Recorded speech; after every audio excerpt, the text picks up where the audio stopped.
Hello and welcome back. So, today I got home and reached in the bucket that Zombie Lock sent me, and I pulled out a challenge lock.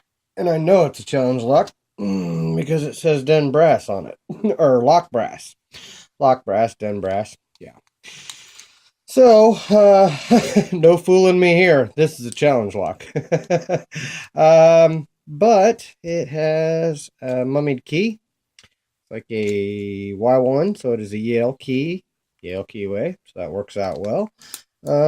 See if I can take that off of there, maybe make it fit in my vise a little bit easier. Let's see, yeah. And he's been putting out some pretty good locks. Pretty crazy bidding on his locks usually. But at any rate, he's locked up, and we will see what we got here. Let's put it in the vise. This happens to be a Prevost. I've seen a couple of these picked. I think I picked a stock one. I can't even remember. Pick so many locks anymore. But Yale style keyway, should be able to use my 40 thousandths Primar, and I can, so that'll work. And my jam's been working for me, so let's go back with that. Let's zoom in so you guys can get a view of any kind of movement I get, and get that to focus. And I'll do what I always do, which is start in the back of the lock. Again, Yale style keyway. I will start on this ledge right here. That usually works out pretty good for me. And pretty light tension. It is a challenge lock. Feels like 3. Okay, got a little bit of click on him. That didn't feel good though. There we go. That was a more solid click rather than a mush there that I felt like I got. Okay, got a little bit on 5, I think, or 4, 5. I feel like I'm binding still. Okay, whoa, went to a false set. That's good.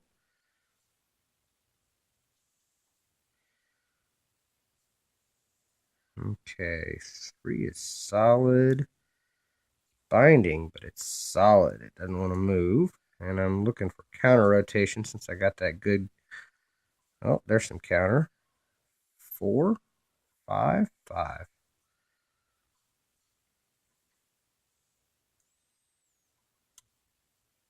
Okay. And there it is. Oh, and I lost my false set. Got it back on 5 or 6. I'm guessing this is a 5-penner.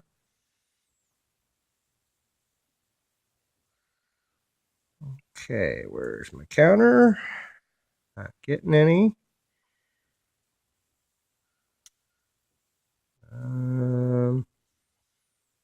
You know what? With his deep, crazy bidding he usually comes up with, I'm probably going to need something a little deeper to find this counter rotation that I don't seem to be finding. Let's move to my DeForest Diamond. It's usually what I do at this point in the lock when I can't find feedback and I've got a decent false set. I've either got something really tall or, oh, wait a second. Wow. I was going to say either something really tall or, there it is.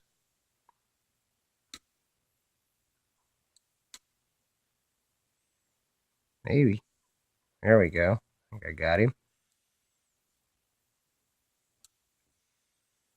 I think that was 4.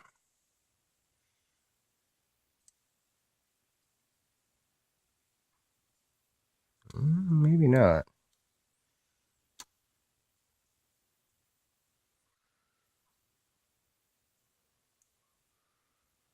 Huh. Okay. Well, usually I got a T-pin or something holding me up at this. Well, wait a second. There's counter. Okay, I got a click, but no, didn't get my false set back. Okay, there we go. Got it back on 4 or 5.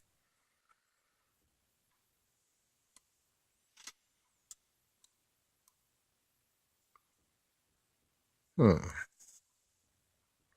Nothing's tucking in the front of the lock.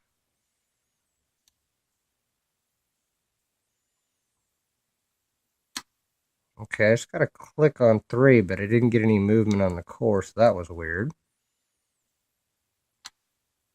Counter on 4. Lost some of my false set, got it back. Something weird going on in the back there. That was 5.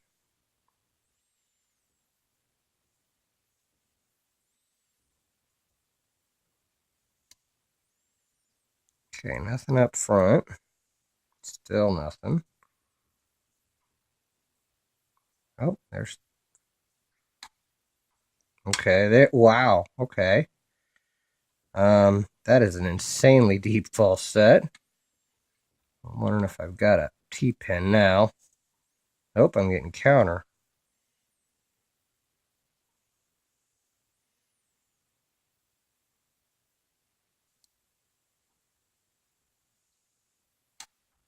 Okay, got him. Oh, there it was. Open. Okay, what an interesting lock. Put a pretty good little fight there.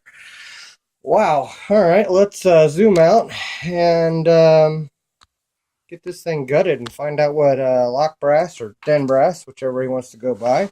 We'll find out what he put inside of this thing. That was definitely interesting. I know there's something spoolish in there because I played with some spools there. Deep, deep false sets too. Sorry about the tripod there. Screwdriver. And let's get the pinning tray out. All right. That one should work. And let's see. Yeah, probably that follow will probably work. All right. Do have a key, but it is mummied, and it'll stay that way as long as I don't lock this back up. But with this kind of back, I usually don't have too many problems. All right.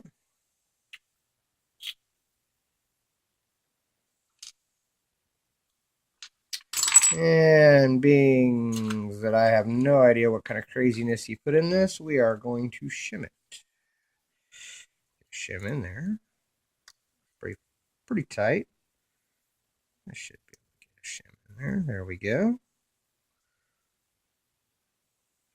Okay, I think we're good. Follower pins are up. There we go. And it is a little 5-pinner, like I thought it was. Let's see. 1 is almost at the shear line. 2, 3 is at the shear line. 4 and 5 are way up there. In fact, 5 is way up there. Yeah, it's that crazy bitting that he likes to do. But at any rate, let's show you that the pins are all in and working here. Well, you're seeing 4 and 5. They are so deep. Oh, man, it makes you wonder how I didn't overset. Probably did. All right.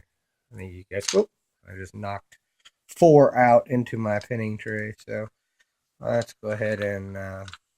it was a standard anyways, but I'm going to put him in there. Let's go ahead and get these out so we can see what they are. 1 was a very long standard. 2 was a medium-sized standard. 3 was a very long standard. 4 was a small. And 5 was a very small standard. Nothing done upstairs. Focus. What's going on with my focus? There we go. Completely clean upstairs or in the core. All right, let's see what kind of magic he put in here. Let's get the shim out of there. All the magic's upstairs with this one. Let's see here. 1 is a upside down key pin, T-pin, very sharp T-pin. And we'll go ahead and dump that spring. Maybe.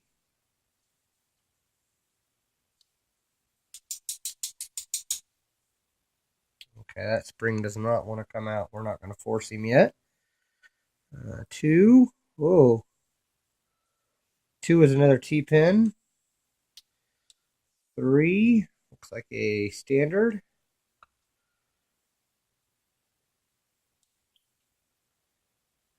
4 popped out on me. There It's a spool though. Very deep spool. 5 hopped out on me again. I don't know. I think that was a spring out of 5. He is a very, very good looking double spool. All the springs are the same. They're all copper. Dump them out.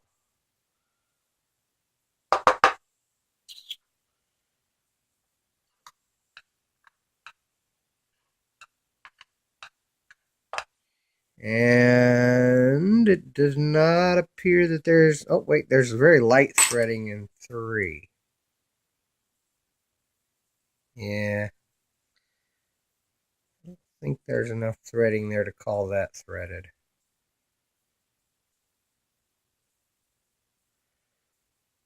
Yeah, I think that's just manufacturing. I don't think there's actually threading in it. So it's all smooth upstairs, all smooth downstairs.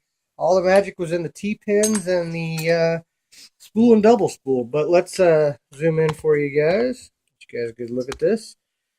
Come on, focus for me. Here we go. And one, we had a long standard and a T-pin with a copper spring.